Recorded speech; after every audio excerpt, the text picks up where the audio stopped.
Hello student, कैसे हैं आप? आशा है सब मस्त होंगे।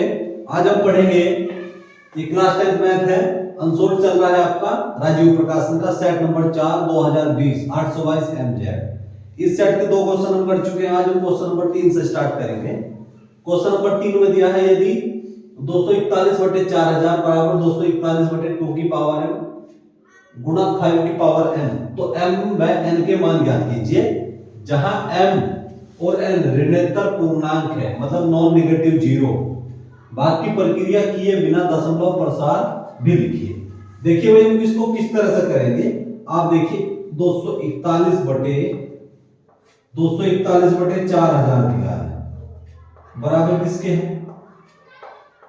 241/2 की पावर m और 5 की पावर n, 5 की पावर n ये दिया है।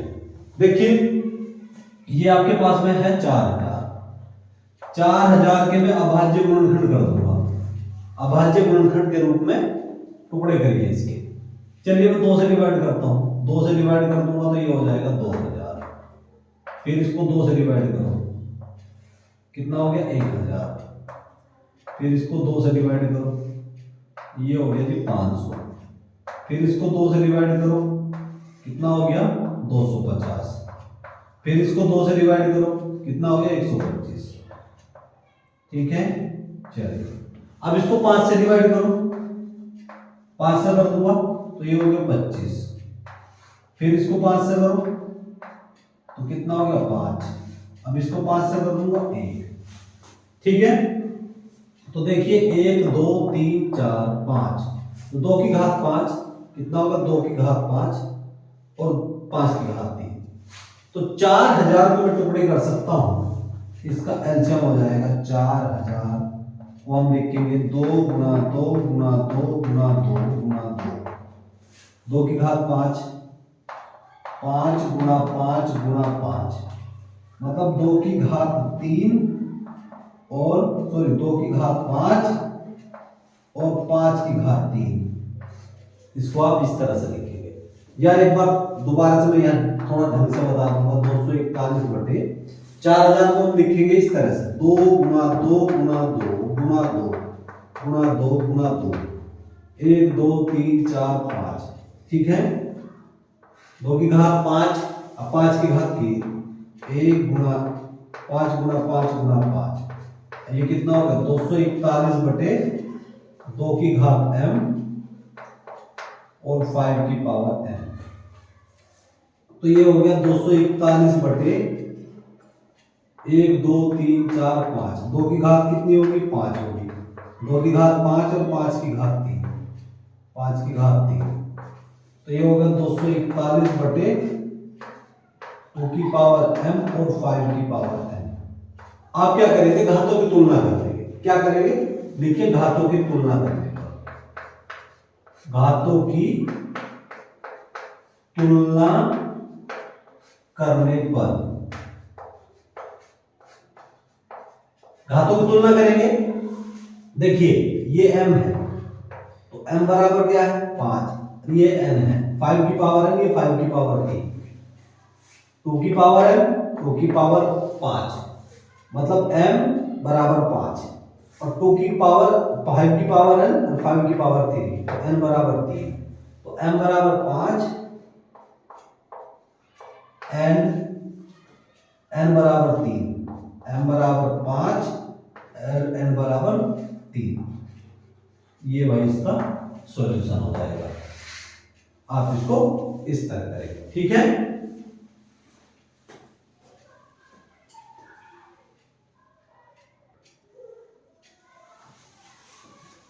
तीन का खेपाई देखेंगे। किसी समांतर श्रेणी का प्रथम पद 5, अंतिम पद 45 है तथा योगफल 400 है, तो पदों की संख्या में सार्वंतर ज्ञात कीजिए। सोल्व करते हैं। प्रथम पद दिया है आपको 5, लिखेंगे प्रथम पद a बराबर 5, प्रथम पद a बराबर 5। ठीक, अंतिम पद l दिया है, देखिए अंतिम पद l, अंतिम पद एल बराबर दिया है जी 45। अब एल का फॉर्मूला होता है, अंतिम पद एल का फॉर्मूला होता है L is equal to A plus N minus one into D बराबर किसके 45 के। ठीक है, ए का मान कितना है, ए का मान है 5। कितना है ए का मान 5, 5 plus N minus one into D is equal to किसके 45 के। तो n minus one into D is equal to 45 minus का 5। तो n minus one into D 45 में से 5 घटा दिया हो गया 40। समीकरण नंबर फर्स्ट क्या हो गया, समीकरण नंबर फर्स्ट। ठीक है, अब हमें क्या करना है, योगफल दिया है 400। क्या दिया है, योगफल 400। तो लिखिए दिया है योगफल कितना दिया है, योगफल दिया है जी 400। कितना दिया है योगफल 400। अब मैं n पदों का योगफल का फॉर्मूला लगा दूंगा। ये हो गया n बटे 2 2a plus n minus one into D. समांतर श्रेणी के n पदों का योगफल का फॉर्मूला होता है n by 2 2a plus n minus one D बराबर किसके 400। बराबर हो गया जी 400। ठीक, चलिए अब मुझे वैल्यू लगानी है n minus one into D की वैल्यू मैं यहां से लगा दूंगा समीकरण नंबर फर्स्ट से। कहां से लगा देंगे, समीकरण नंबर फर्स्ट से लगा दीजिए। a और n माइनस वन डी का मान हम इसमें लगा रहे हैं। चलिए n बटे 2 a का मान क्या है भाई, a का मान दिया है 5। a का मान क्या दिया है 5। चलिए a का मान लगा दिया हमने plus n minus one into D. n minus one into D का मान क्या है 40। क्या है 40।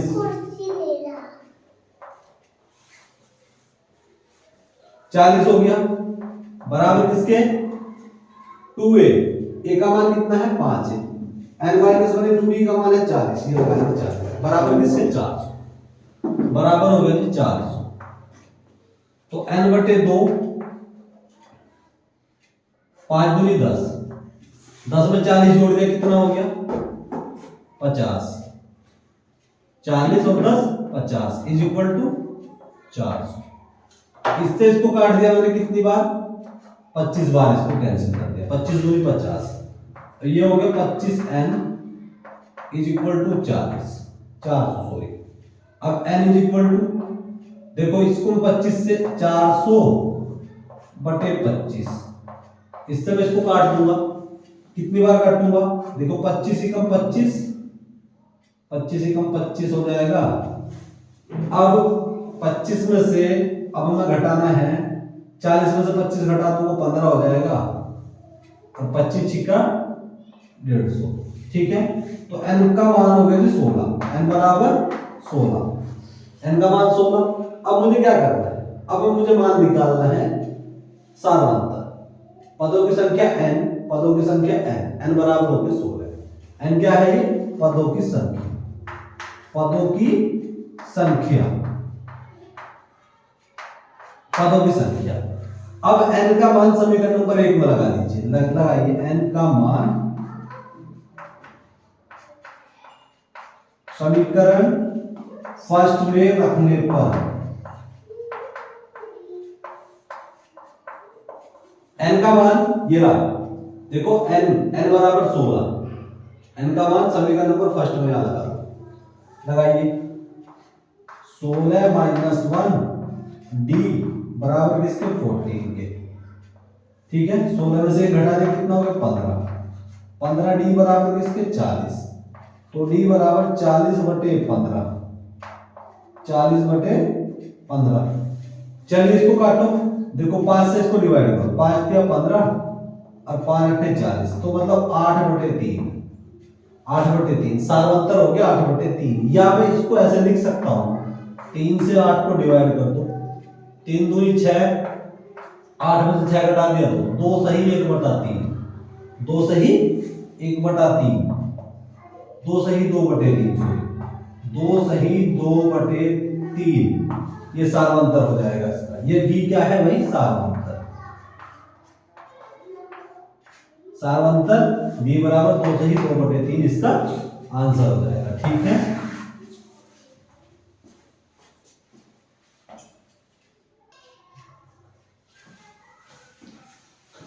अब हम 3 का गैप पॉइंट पढ़ेंगे।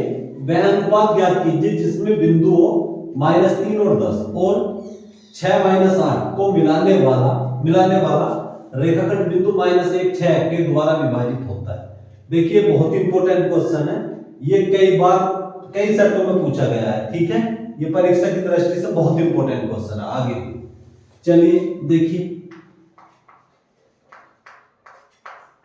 हम मान लीजिए हमारे पास दो बिंदु हैं ए और बी, हम इसको इस तरह से लेंगे। भाई हमारे पास में दो बिंदु हैं ए और बी, हमने इसको मान लिया। ए बिंदु के निर्देशांक है -3 और 10 और बी बिंदु के निर्देशांक क्या है? बी बिंदु के निर्देशांक है 6 -8। चलिए इसमें हमने इनको मिलाने वाला एक रेखाखंड ले लिया, इसमें बिंदु हमने ले लिए पी। पी बिंदु के निर्देशांक है -1 और 6, इसको हम x y मान सकते हैं। क्या मान लेंगे? x और y, इसके निर्देशांक हमने मान लिए x y। क्या लिए भाई? निर्देशांक हमने ले लिए इसके x y, मतलब मध्य बिंदु के निर्देशांक। इसको मैं मान लूंगा x1 y1, इसको मैं मान लूंगा क्या? x2 y2, x2 y2। ठीक है, x2 y2, x1 y1, xy और x2 y2। ठीक, अब हमें क्या करना है? अनुपात ज्ञात करना है। तो ये एक दूसरे को m1 अनुपात m2 के अनुपात में विभक्त कर रहे, तो यहां हमें m1 और m2 का मान ज्ञात करना है। ठीक है, m1 और m2 का मान हमें निकाल देना है यहां से। देखिए भाई, तो मध्य बिंदु का जो फॉर्मूला होता है, मध्य बिंदु का फॉर्मूला होता है, देखिए xy is equal to, formula लगाएंगे m1 x2 m2 x1 upon में किसके? m1 प्लस m2 और m1 by2 m2 y1 upon में किसके? m1 plus m2। ये वाला फॉर्मूला भी हाँ लगा रहे हैं। चलिए भाई इसको देखिए किस तरह से सॉल्व करते हैं। तो मतलब इन मध्य बिंदु के फॉर्मूला, मध्य बिंदु के निर्देशांक निकालने के लिए आप इस फॉर्मूले को अप्लाई करते हैं। चलिए अब देखिए ये हमारे पास में है एक्स वाई। क्या है? X Y. एक्स वाई के निर्देशांक क्या है? एक्स वाई के निर्देशांक हमारे पास में है क्या है? -1 और 6। चलिए -1 और 6 में एक्स वाई के निर्देशांक लगा लूंगा, -1 और 6। m1 x2 का मान क्या है? x2 का मान है 6। m2 का मान क्या है? m2 का मान हमें निकालना है, x1 का मान है -3 अपॉन में किसके? m1 plus m2। m1 का मान हमें निकालना है, y2 का मान है -8। m2 का मान हमें निकालना है, y1 का मान है 10 अपॉन में किसके? m1 plus m2। ठीक, तो -6 is equal to 6m1 minus 3m2 upon में किसके? m1 प्लस m2 माइनस के 8m1 10 के m2 को मल्टीप्लाई करके कितना हो गया? 10m2 अपॉन में किसके? m1 plus m2। अब आप ध्यान देंगे ये आपका x होता है x, y और ये होता है x, ये y, ये भी x, y होता है। ठीक है, तो आप x को x के बराबर रखेंगे, y को y के बराबर रख देंगे, m1 अनुपात m2 हमारा निकल जाएगा। चलिए -1 is equal to 6m1 minus के 3m2 अपॉन में किसके? m1 plus m2। इसकी मल्टीप्लाई करो, माइनस का m1 माइनस का m2, 6m1 और -3m2। ठीक है, चलिए इसको थोड़ा सा आगे बढ़ा देते हैं। देखिए आपको करना क्या है, ये वाला जो 3m2 है ना, 3m2 उठा कर मैं इधर लाऊंगा, इधर आकर ये प्लस का हो जाएगा। तो 3m2 माइनस m2 है ये, माइनस का m2 is equal to 6m1 और प्लस का ये माइनस का m1 उधर जाकर कैसा हो जाएगा प्लस का m1। तो ये 3m2 में से 2m2 घटा दूंगा, सॉरी 3m2 माइनस m2 घटाऊंगा तो 2m2 हो जाएगा। 2m2 बराबर 7m1। ठीक है, तो मैं 2/7 इसको इस तरह से लिख सकता हूं, 2/7 बराबर किसके m1 अनुपात m2। m1 अनुपात m2 इंप्लाइज दैट m1 अनुपात में लिख सकता हूं m1 अनुपात m2 2/2 अनुपात 7। तो हमें m1 अनुपात m2 का मान निकालना है, तो कितना हो गया 2/7। एक बार तो मैंने इसको x के बराबर रख दिया, एक बार मैं इसको y के बराबर रख रहा हूं, रखिए। तो 6 इक्वल टू माइनस के 8m1 और प्लस के 10m2 अपॉन में किसके m1 प्लस m2 इधर इसकी मल्टीप्लाई करो तो 6m1 और प्लस 6m2 माइनस के 8m1 प्लस के 10m2। ठीक है, चलिए ये 8m1 उठाकर मैं इधर लाऊंगा, इधर आकर कैसा हो जाएगा प्लस का। ठीक है, चलिए मैं इसको उठा करके इधर ले आया तो ये इधर आकर हो जाएगा 6 8 14m1 बराबर 6m2 उठाकर मैं इधर ले जाऊंगा, 10m2 में से 6m2 हटा दूंगा तो 4m2। ठीक है, अब इसको यहां सॉल्व कर लीजिए। तो 14m1 is equal to 4m2। ठीक है, अब मुझे m1 अनुपात m2 का मान निकालना है, m1 अनुपात m2। मुझे ये m2 इसके नीचे उठा लाया मैं, अब ये 14 4 के नीचे ले गया, 4/14। तो m1 अनुपात m2 2 दूनी 4 2 सत्ते 14 2/7। तो वैल्यू हमें निकालनी थी m1 अनुपात m2 और 2/7 ये वैल्यू हमें इसकी चाहिए। ठीक है, आप इसको इस तरह लगाएंगे।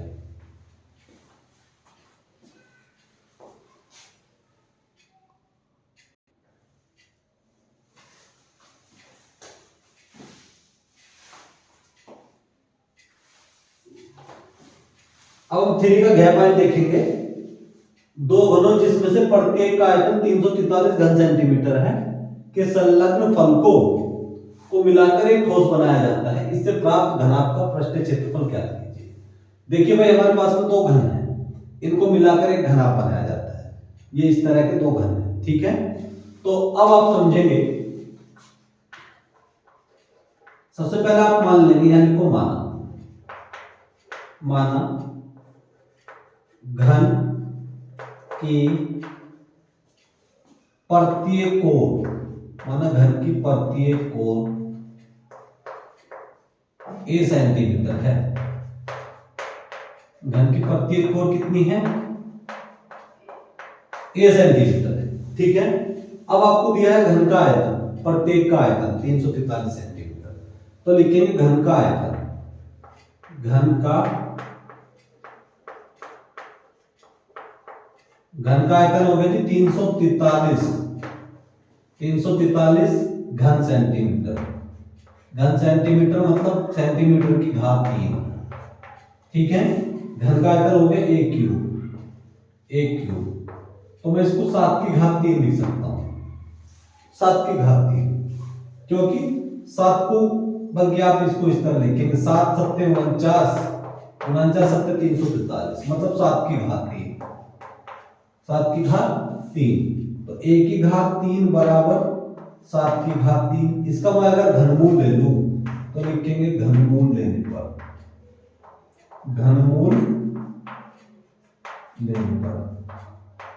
घनमूल ले लीजिए आप इसका। देखिए किस तरह से घनमूल लेंगे आप, इस तरह से घनमूल का साइन होता है। ठीक है, इस 3 घात से 1 घात कैंसिल हो जाती है, तो तो ए बराबर हो गया जी 7, ए बराबर 7 सेंटीमीटर।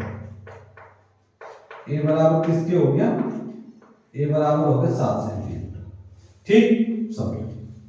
अब इसकी प्रत्येक घन की भुजा है भाई 7 सेंटीमीटर, 7 सेंटीमीटर इसकी और 7 सेंटीमीटर इसकी। दो घनों को मिला करके क्या बनाया जाता है, एक घनाभ बनाया जाता है। तो यहां से यहां तक की जो डिस्टेंस हो जाएगी वो हो जाएगी उसकी लंबाई। क्या हो जाएगी, लंबाई। मतलब ये हो गया 14 सेंटीमीटर। कितनी होगी, 14 सेंटीमीटर। ये होगी घनाभ की लंबाई। क्या होगी, घनाभ की लंबाई। ये होगी जी लंबाई, ये होगी चौड़ाई आपकी 7, ये चौड़ाई होगी, ये ऊंचाई हो जाएगी आपकी 7 सेंटीमीटर। ठीक है, 7 सेंटीमीटर ये क्या होगी, ऊंचाई, ये होगी चौड़ाई आपकी। ठीक। अब मुझे निकालना है घनाभ का पृष्ठ क्षेत्रफल। तो निकाल लेंगे घनाभ का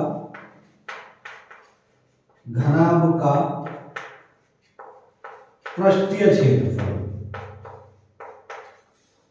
तो घनाभ का पृष्ठीय क्षेत्रफल क्या होता है, 2 गुना LB लंबाई चौड़ाई ऊंचाई, LB BH और HL। अब आप समझेंगे, ये आपकी लंबाई है, लंबाई L, ये लंबाई, ये चौड़ाई, ये ऊंचाई।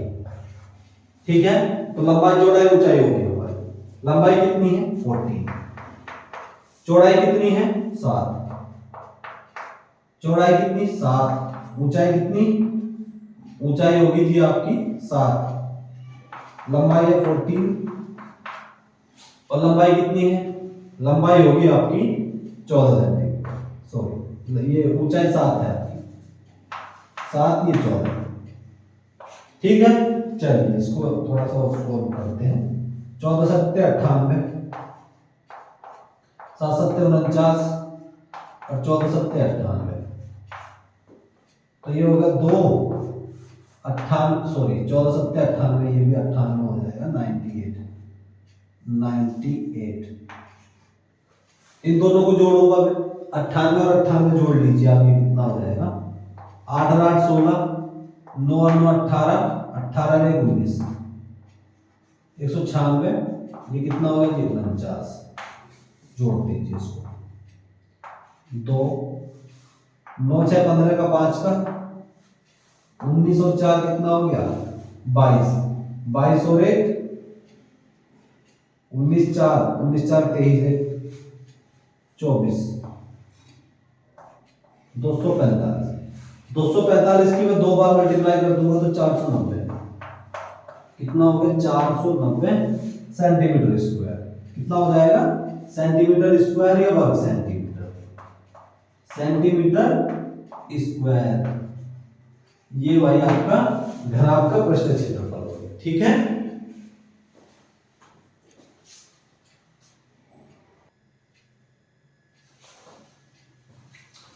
अब हम 4 में क्या पॉइंट देखेंगे।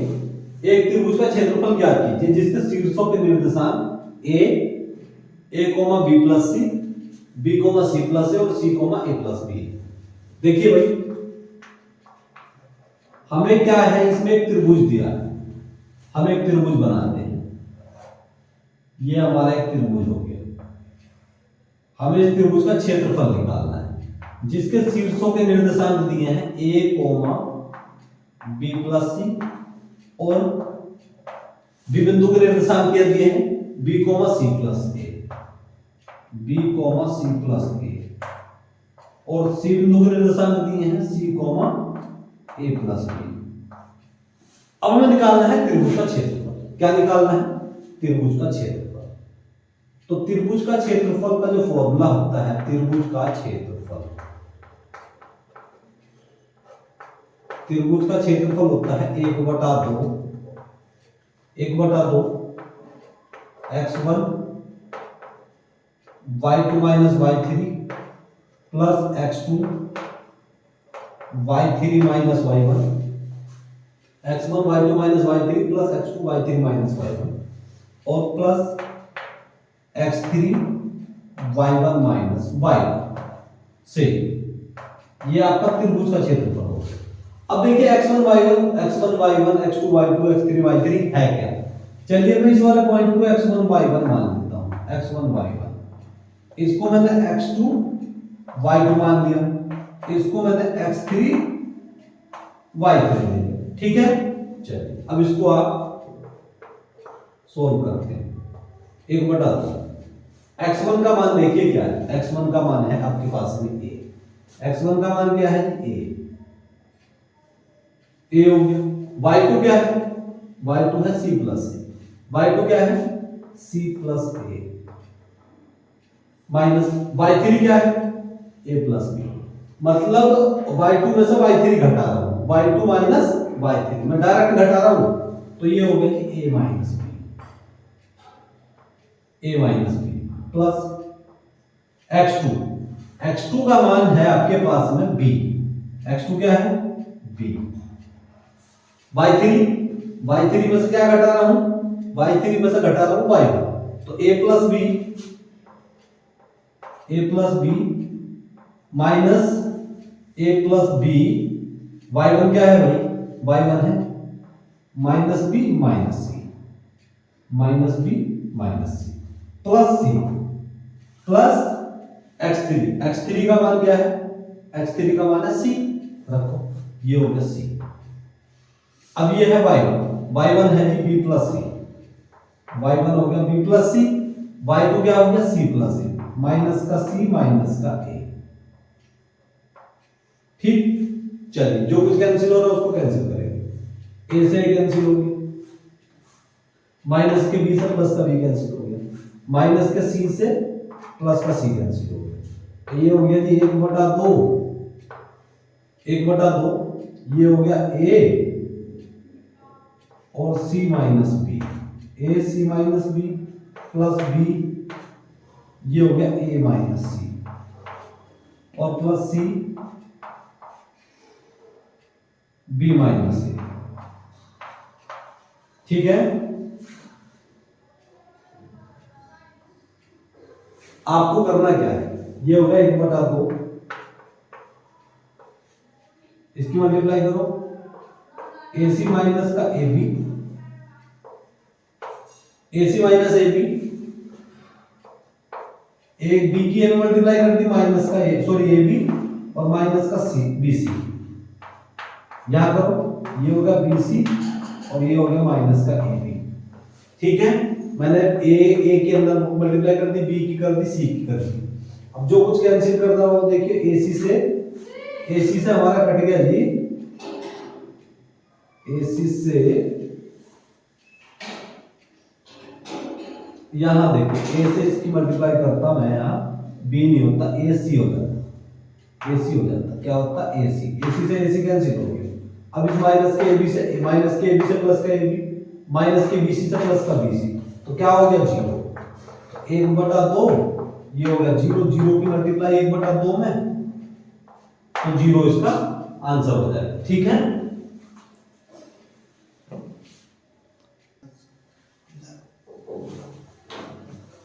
चार का खेपाई देखेंगे, 30 सेंटीमीटर व्यास वाले वृत्त की कोई जीवा केंद्र पर 60 डिग्री का कोण अंतरित करती है, संगत लघुवृत्त खंड का क्षेत्रफल ज्ञात कीजिए, जहां पाई का मान 3.14 एंड √3 का मान 1.73। चलिए भाई देखिए, हमें दिया है व्यास दिया है, तो यहां लिखिए वृत्त का व्यास D बराबर 30 सेंटीमीटर, D बराबर 30 सेंटीमीटर। त्रिज्या निकालिए त्रिज्या R बराबर व्यास बटे 2, 30/2 बराबर किसकी 15 सेंटीमीटर, त्रिज्या होगी जी 15 सेंटीमीटर, और कोण थीटा यानी कि कोण थीटा, मतलब ये त्रिज्या कोण है भाई, क्या है ये त्रिज्या कोण, मतलब कोण थीटा बराबर 60 डिग्री। अब हमें निकालना क्या है, संगत लघुवृत्त खंड का क्षेत्रफल, तो निकालिए संगत लघु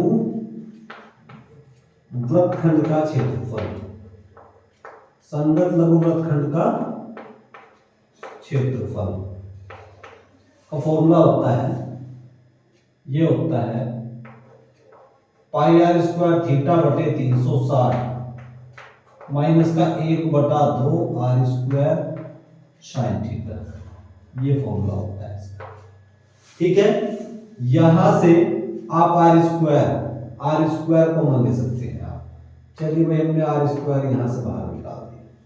जब हमने आर स्क्वायर बाहर निकाल दिया तो यहां कितना बचा, पाई थीटा और बटे 360 माइनस 1/2 साइन थीटा। अब आर स्क्वायर, आर बराबर क्या है, त्रिज्या आर बराबर 15 सेंटीमीटर, तो 15 का वर्ग कर देगा, हमने कर दिया 15 का वर्ग। पाई का मान दिया है 3.14, 3.14। थीटा कितना दिया है, थीटा दिया है जी 60 डिग्री, थीटा दिया है 60 डिग्री, नीचे दिया है 360 डिग्री, माइनस का 1/2 साइन थीटा मतलब साइन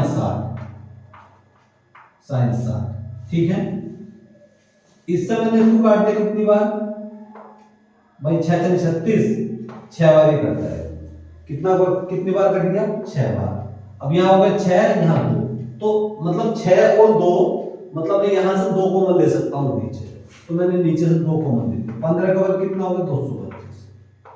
15 का वर्ग 225, 2 मैंने बाहर निकाल दिया कॉमन, तो कितना बचा, यहाँ हो गया जी 3.14/3 माइनस ये होगा 3.14 बटे, और साइन 60 का मान कितना होता है, √3/2, √3/2। अब मुझे यहाँ एलसीएम ले लूंगा, मैं क्या ले लूंगा, एलसीएम, लघुत्तम हम यहाँ ले लेंगे।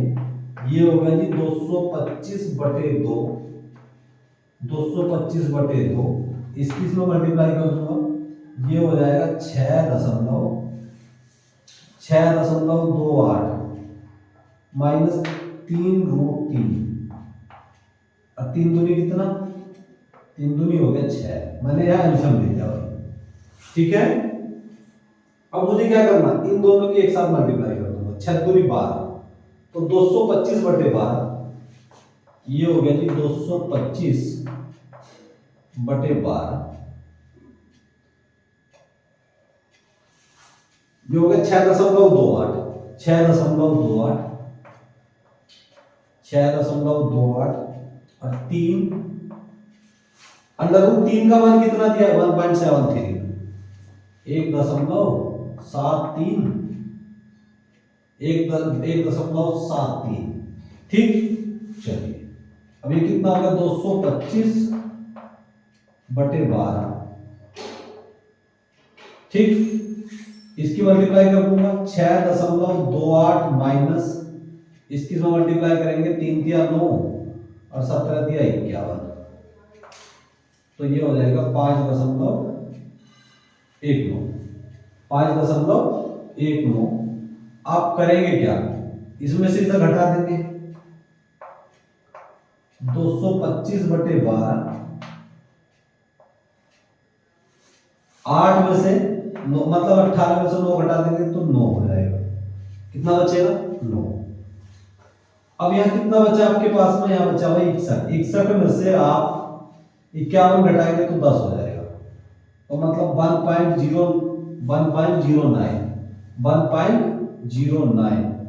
आपको करना क्या है, ये दशमलव हटा कर नीचे 2 जीरो लगा देंगे, दशमलव हटा कर नीचे 2 जीरो लगा देंगे, इससे इसके 25 को इसको डिवाइड कर देंगे आप, देखिए 25 चौका 100, ठीक है, और 25 निमा कितना हो गया भाई, 25 निमा 225, 9 बार ये, तो ये हो गया जी आपका 9 × 109, 9 × 109, और ये हो गया 12 × 4, और कुछ कैंसिल कर सकते हो तो कैंसिल करो, 3 बार ये कैंसिल हो गया, 3 से 4 बार ये कैंसिल हो गया, तो 109 की मैं 3 बार मल्टीप्लाई कर दूंगा तो 327 हो जाएगा।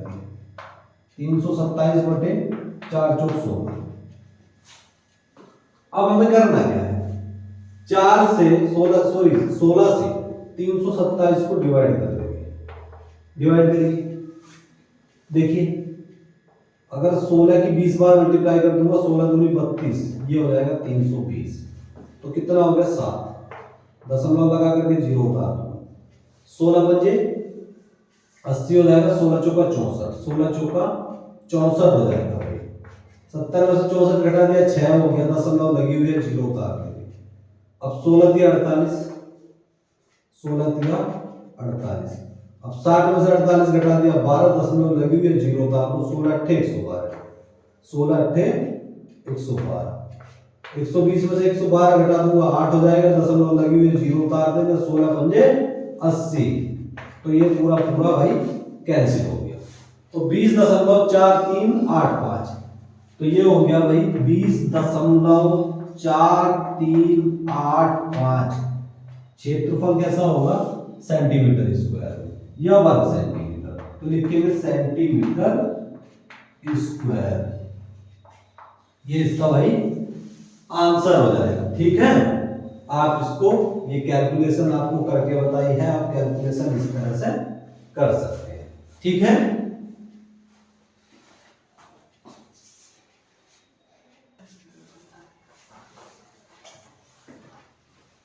अब हम 4 का क्या पॉइंट देखते हैं। यदि कोसेक थीटा बराबर 2 सही 3/5, तो टेन थीटा और कोस थीटा के मान ज्ञात कीजिए।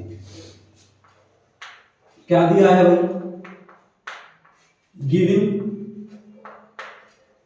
Giving cosec theta, cosec theta दिया है 2 सही 3/5। 2 सही 3/5 का मतलब 5 दूनी 10, 10 और 3 13, 13/5 कितना होगा 13/5। कोसेक थीटा होगा 13/5। ठीक, तो अब मुझे करना क्या है, आप एक काम कर लेंगे, कोसेक थीटा का जस्ट अपोजिट जो व्युत्क्रम संबंध रेसिप्रोकल रिलेशन होता है, तो मैं कोसेक थीटा लिख सकता हूं।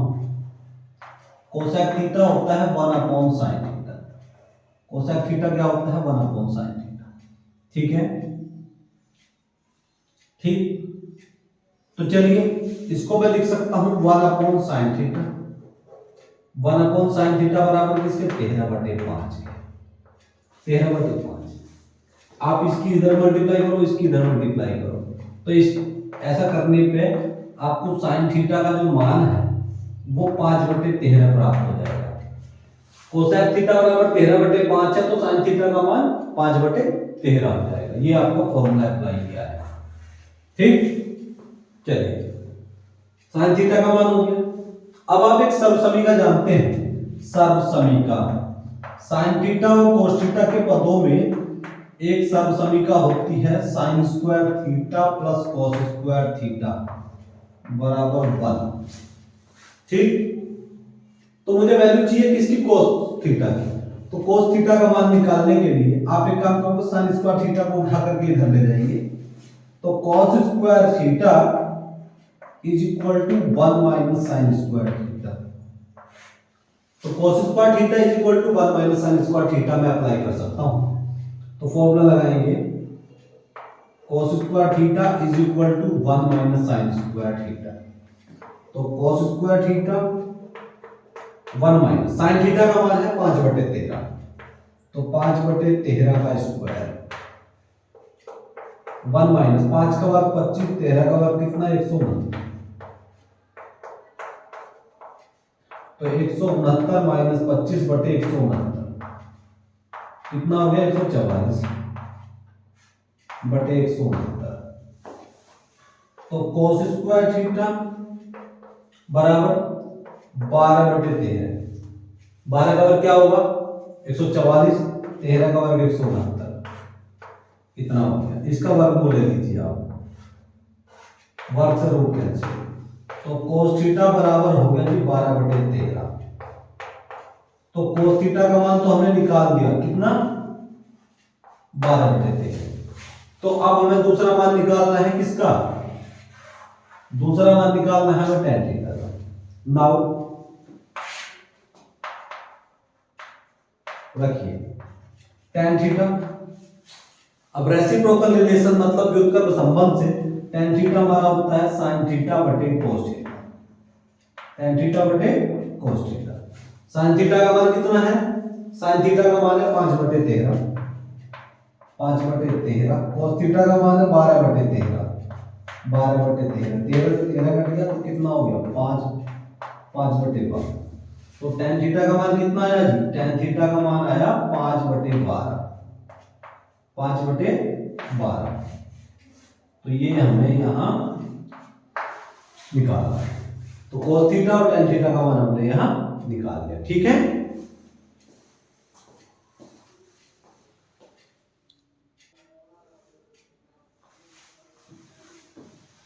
चार का गैप पॉइंट देखते हैं। सिद्ध कीजिए कि 3 + √2 एक अपरिमेय संख्या है। तो इसमें हमें चेक करना है कि ये एक अपरिमेय संख्या है। तो अपरिमेय संख्या हम डायरेक्ट नहीं दिखा सकते, तो सबसे पहले हम 3 + √2 को मान के चलेंगे, यानी को माना 3 + √2 एक परिमेय संख्या है। तो हम इसको परिमेय संख्या लेकर के चलेंगे, तब इसको हम अपरिमेय संख्या दिखाएंगे। परिमेय संख्या वे संख्याएं होती हैं जो p/q के रूप में लिखी जाती है। देखिए यहां लिखिए 3 + √2 = p/q, p/q। जो संख्या p/q के रूप में लिखी जाती है वो परिमेय संख्या होती है। यहां देखो जहां p एंड q, p और q, जहां p और q सहभाज्य, p और q सहभाज्य पूर्णांक है, और q जो है तथा q does not equal to 0, मतलब जो हर है वो 0 के बराबर नहीं होना चाहिए। और एक बात और समझिए आप, यहां p और q का जो HCF है, HCF of p of q, वो 1 होता है। p ऑफ q का HCF क्या होगा? 1।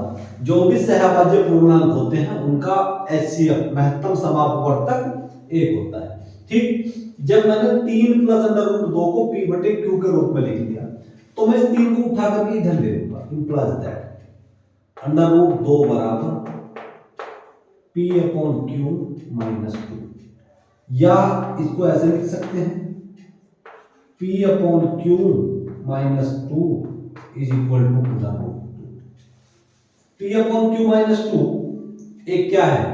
यानी कि p/q एक परिमेय संख्या है, p/q तथा 2, यानी कि p/q तथा 2 एक परिमेय संख्या है, एक परिमेय संख्या है।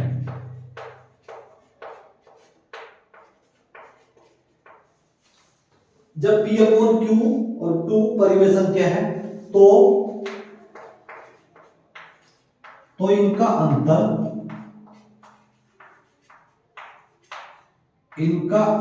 भी परिमेय संख्या होगा।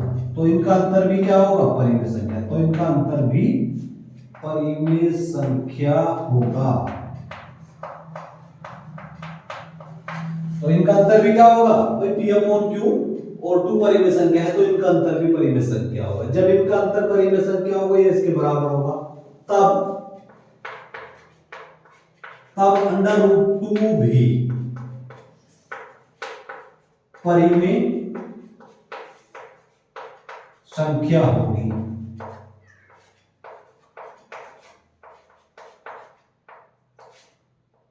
तब √2 भी परिमेय संख्या होगी, जो कि विरोधाभास प्रकट करता है, जो कि विरोधाभास प्रकट करता है। अतः हमने गलत परिकल्पना कर दी। अतः हमने गलत परिकल्पना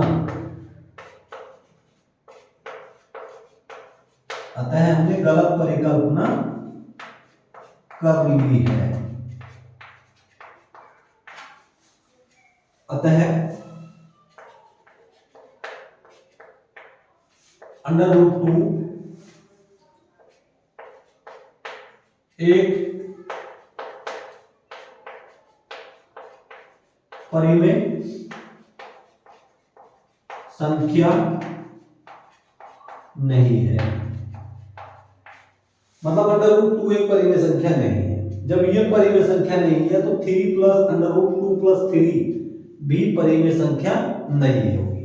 अर्थात 3 + √2 अपरिमेय संख्या होगी। अपरिमेय संख्या होगी। ये इसका सॉल्यूशन हो जाएगा। ठीक है, आप इसको इस तरह लगाएंगे। तो आज हमारे क्वेश्चन नंबर 3 और 4 पूरे कंप्लीट होगी। आशा है आपको समझ आया होगा। यदि मेरे द्वारा पढ़ाने में आपको कोई बेनिफिट हो रहा हो तो प्लीज चैनल को लाइक, शेयर एंड सब्सक्राइब करें, ताकि हमारी आने वाली वीडियो का नोटिफिकेशन आपको मिलता रहे और आप अपनी board exam mathematics class 10th की तैयारी अच्छे से करते रहें। और मैं पूरा प्रयास करूंगा कि मैं आपको ज्यादा से ज्यादा सेट दूं, इंपोर्टेंट क्वेश्चन बताऊं आपको, और प्रत्येक चैप्टर के महत्वपूर्ण बहुविकल्प क्वेश्चनों पे डिस्कशन करें। ठीक है, चलिए पूरा प्रयास करेंगे आपको बोर्ड एग्जाम में अच्छे मार्क्स दिलाने का। और आप मतलब प्रयास करते रहे, मेहनत करते रहे, ताकि आपको अच्छे मार्क्स प्राप्त हो सके। ठीक है भाई, अब आपसे मिलेंगे नेक्स्ट लेक्चर में। तब तक के लिए जय हिंद, जय भारत।